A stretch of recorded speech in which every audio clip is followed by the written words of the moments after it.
I'm Alessandro. I work for Assembly Coffee as a technician, and I'm the current UK Latte Art Champion. When I first started working into the coffee industry, I had this training because I never done any coffee in my life before.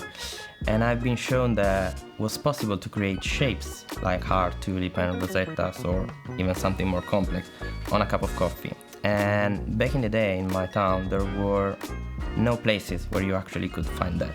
And so I thought it was something nice to serve to a customer, especially something different that wasn't so easy to find. I started competing years ago, 6 years ago, I guess, 2016 roughly.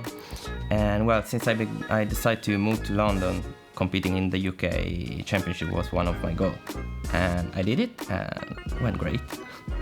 My inspiration for the rider pattern came from people I have around me.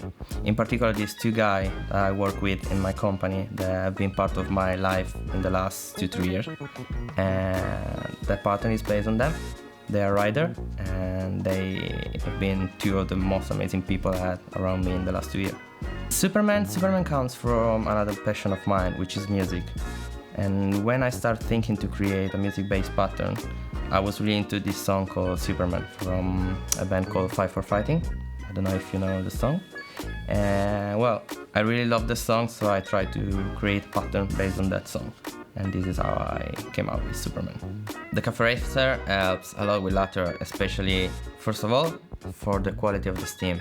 It's really nice and it's easy to manage my steaming profile with that quality of steam. Then the steaming one. The fact that you can move the steaming one in whatever position you want, this is also very helpful because when you steam milk, millimeters can make a huge difference. So having a steaming one that it's free to move in every position is a big help. And also you have nothing around the steaming one. The space is clear from everything, so you can move your jug, your hand in a free environment without touching other parts of the machine and without having nothing in the middle of your way. So it's great device to steam milk.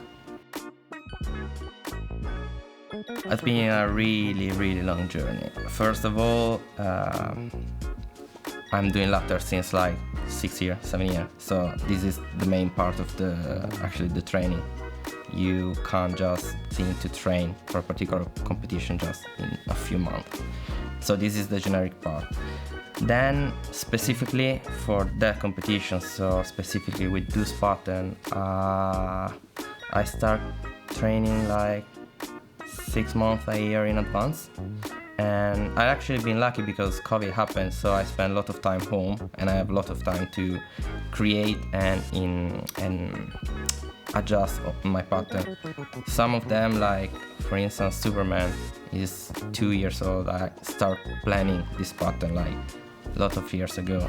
Latte art is not something that you have to study, it's just something that you have to try, and you have to try as many times as possible. How I would suggest people to train? Well, first of all, read the rules. It's very important to know what you are about to do. I saw along my experience so many people that they were not aware of what was about to happen, so they plan and they create their routine in a wrong way. So first thing is, guys, read the rules.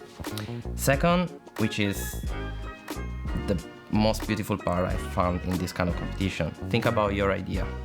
Don't just copy and paste other pattern, but try to put something that is your in that pattern.